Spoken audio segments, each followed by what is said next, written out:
Subscribe பட்டனை அமுக்குங்க, bell பட்டனை அமுக்குங்க. வாழ்க வளமுடன். இப்படிக்கு பாட்டி வைத்தியம்.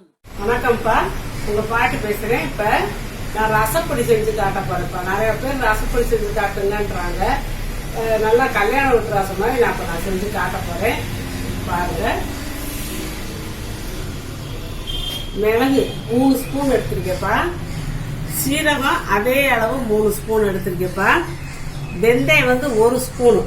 இந்த இடத்துல இந்த வெந்தயம் வந்து 1 ஸ்பூன் வச்சுருக்கேன். இது வந்து இந்த கட்டி பெருங்காயம் இருக்குல்ல, அது கொஞ்சம் வச்சுருக்கேன்.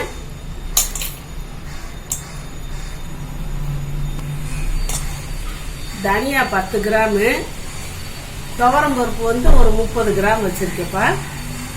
காஞ்ச மிளகா வந்து ஒரு 5 வச்சுருக்கேன். ஏன்னா நம்ம ரசம் வைக்க போகும்போது ஒரு பச்சை மிளகாயை தட்டி போடுவோம், வெள்ளைப்பூண்டை தட்டி போடுவோம்.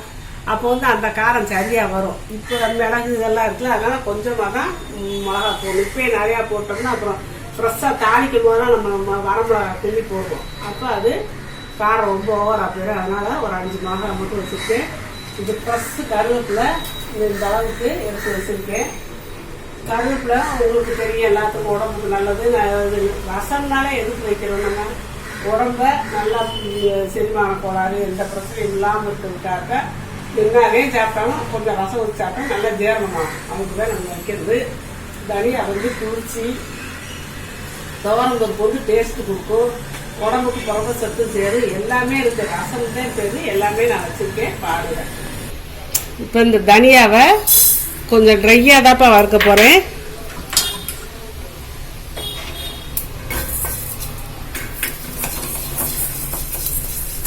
கருக விடாமல் அனலை கூட கொஞ்சம் கம்மி பண்ணிக்கிட்டு நம்ம வறுக்கணும்ப்பா.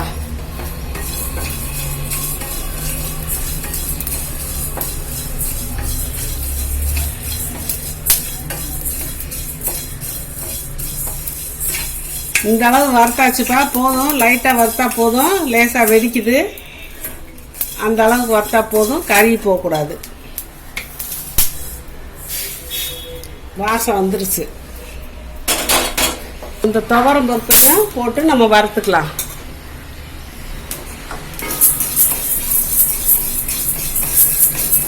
துவரம் பருப்பு 50 கிராம், ஞாபகம்லாம் 30ன்னு சொல்லிட்டேன். 50 கிராம்.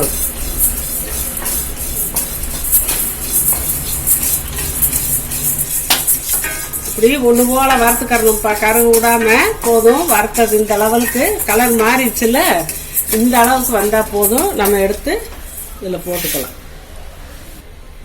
நம்ம மிளகு, இந்த வெந்தயத்தை போட்டு கொஞ்சம் கிண்டிட்டு அப்புறம் நம்ம சீரகத்தை போட்டுக்கலாம். லேசாக 2 கிண்டு கிண்டிட்டு, ஏன்னா மிளகு கொஞ்சம் வெடிக்க இதாகும், சீரகம் இந்த வெந்தயமும் கொஞ்சம் இதாகணும், பொன் கலராக வரணும். அதனால இதை கிண்டிட்டு, இப்போ கொஞ்சம் வெந்தயம் கலர் ஆரம்பிச்சிருச்சுப்பா. இப்போ சீரகத்தை போட்டுக்கலாம். சீரகம் வந்து சீக்கிரமாக பொரிஞ்சிடும். மிளகு, சீரகம், வெந்தயம் 3யுமே இப்படி போட்டு இப்போ வறுத்துக்கிட்டு இருக்கேன். சீரகம் பொரியுது.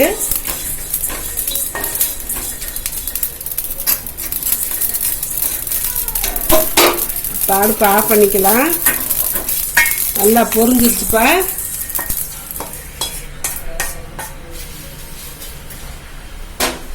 இப்போ கொஞ்சமாக எண்ணெய் ஊற்றிப்பா, இந்த பெருங்காயத்தை நம்ம பொரிக்கணும்ப்பா. அதனால அது எண்ணெய் ஊற்றினாதான் அது பொரியும். அதுக்கு மட்டும் நம்ம இதை போட்டுக்கலாம்.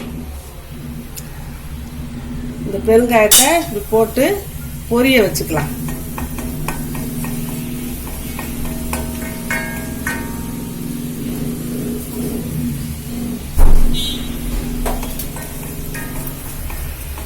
நல்லா பொரிஞ்சிருச்சுப்பா, எடுத்துக்கலாம்.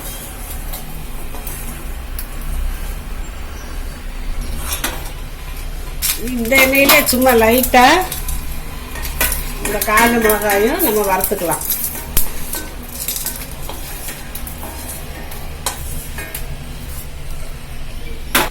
இந்த பச்சை கருவேப்பிலை தான்ப்பா போடணும், அதை நம்ம வறுத்துக்கிறணும். காஞ்ச கருவேப்பிலையை போட்டால் வாசம் இருக்காது. பச்சை கருவேப்பிலையை நம்ம வறுத்து போட்டுக்கலாம். அது கொஞ்சம் மொறு ஆகிற வரைக்கும் நம்ம இப்படியே கிண்டிக்கிட்டே இருக்கணும்ப்பா. கொஞ்சம் வறுத்துக்கலாம். இப்போ கருவேப்பிலை வறுத்தாச்சுப்பா. இந்த மஞ்சள் பொடியை போட்டாச்சு. பொடியை போட்டாச்சு. இப்போ நம்ம அதை சும்மா கிண்டிக்கலாம். அடுப்பு ஆஃப் பண்ணிட்டு தான் கிண்டுறேன். அந்த சூட்டுக்கே மஞ்சள் பொடியே இதாயிடும்.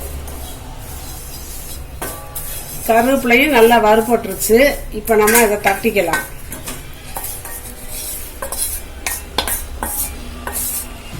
இப்போ இந்த கருவேப்பிலை வந்து நம்ம எங்கேயா போனால் வந்தோம் ஒரு அவசரம் வீட்டில் கருவேப்பிலை எல்லாம் இல்லை அப்படின்னா கூட நம்ம இதில் சேர்த்துருக்க கருவேப்பிலையை வாசத்தை கொடுக்கும். அதுக்காகத்தான் நம்ம இதில் கருவேப்பிலையை போடுறது. அப்போ நம்ம கருவேப்பிலை கொத்தமல்லி கிடச்சா 2 கிள்ளி போட்டுக்கலாம். பூண்டு தட்டி போட்டுக்கலாம். நான் இதில் வந்து பூண்டு சேர்க்க மாட்டேன்ப்பா. அது வதக்குனா டேஸ்ட் வேறு மாதிரி ஆகிடும். நம்ம பச்சை பூண்டை தான் தட்டி போடணும். அந்த நேரத்தில் ஒரு பச்சை மிளகா, ஒரு பச்சை பூண்டு, ஒரு 5-6 பல் எடுத்து தட்டி அந்த ரசத்தில் கழிக்கிற வேண்டியது. அவ்வளோதான் வேலை. புளியும் தக்காளியும் கரைச்சி இதை ஆற வச்சு நான் அப்புறம் அரைச்சி காட்டுறேன்ப்பா. இப்போ ஆறிடுச்சுப்பா. ஆறினதை வந்து இந்த இப்படி ஆறி போனதை ஈரமில்லாத ஜாரில் போட்டு நம்ம அரைச்சி வச்சுக்கணும்.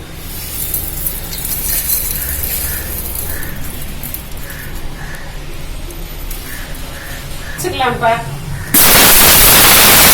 இப்போ இதை போட்டு வச்சுக்கலாம்ப்பா.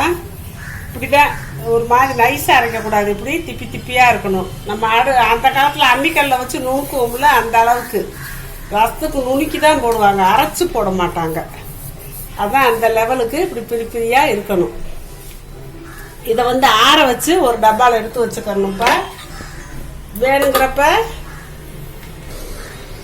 இப்போ இதில் வந்து எல்லாமே வறுத்தாச்சு செஞ்சு வச்சு நம்ம ஒன்றும் செய்ய வேண்டியதில்லை. புளியும் தக்காளியும் கரைச்சி வச்சுக்கிட்டு இப்போ 4 பேர்த்துக்குன்னா இந்த அளவு பொடி போட்டால் போதும். ஒரு ஸ்பூன் பொடி, ஒரு டேபிள் ஸ்பூன் பொடி அளவு போட்டு 4 பேர் வைக்கிற ரசத்துக்கு போட்டு ஒரே ஒரு பாதி பச்சை மிளகா போதும்ப்பா. பாதி பச்சை மிளகா, ஒரு 5-6 பல்லு பூண்டு அப்படியே தட்டி போட்டு விட்டு கருவேப்பிலை கொத்தமல்லியை கிள்ளி போட்டுட்டு அப்படியே தாளித்து இறக்கிற வேண்டியது. கருவேப்பிலை கடுகு போட்டு தாளிக்கணும்னா தாளித்து இறக்கிட்டா முடிஞ்சு நம்ம டக்குன்னு முடிச்சுக்கலாம். நம்ம எங்கேயும் போயிட்டோம், நம்ம அவசரத்துக்கு தேவைன்னா கருவேப்பிலை இல்லை அப்படின்னு நம்ம இதுலேயே கருவேப்பிலை போட்டிருக்கோம், பருப்பும் போட்டிருக்கோம். பருப்பு ரசம் மாதிரி சூப்பராக இருக்கும். நம்ம கருவேப்பிலை கொத்தமல்லி போடாமல் கூட நம்ம இதில் ரசம் வச்சுக்கலாம். கல்யாண வீட்டு ரசம் மாதிரி இருக்குதுப்பா. இன்னைக்கு இதை வச்சு பாருங்கள். கல்யாண வீட்டில் நீங்கள் எந்த டேஸ்ட்டில் ரசம் சாப்பிட்றீங்களோ அதே டேஸ்ட்டு மணக்கும்ப்பா. அப்படியே கம்மன்னு மணக்கும். இந்த மாதிரி ஆற வச்சு நீங்கள் டப்பாவில் வச்சுக்கிட்டு நீங்கள் ரசம் வச்சு சாப்பிடுறது நான் உட்காரவே முடியாது. அப்படி ஒரு வாசம் அடிக்கிறதுக்கா சூப்பராக இருக்கும். இந்த மாதிரி வச்சு சாப்பிடுங்க. வாழ்க்கை வளர்ந்துடும். இப்போ நிறைய பேர்ப்பா நான் அவங்க கொஸ்டினுக்கு ஆன்சர் சொல்கிறதுலன்னு கேட்குறாங்க. சொல்லிக்கிட்டு தான் இருக்கேன். நான் அதுக்குன்னு சொல்லி பார்வையாளர்கள் கேள்வி பதில் நான் போட்டிருக்கேன். அதை பார்த்துக்கோங்கப்பா. அதை பார்த்தீங்கன்னா உங்களுக்கு தெரியும். நான் வரிசையாக கேள்வி பதில் போட்டுக்கிட்டே இருக்கேன்.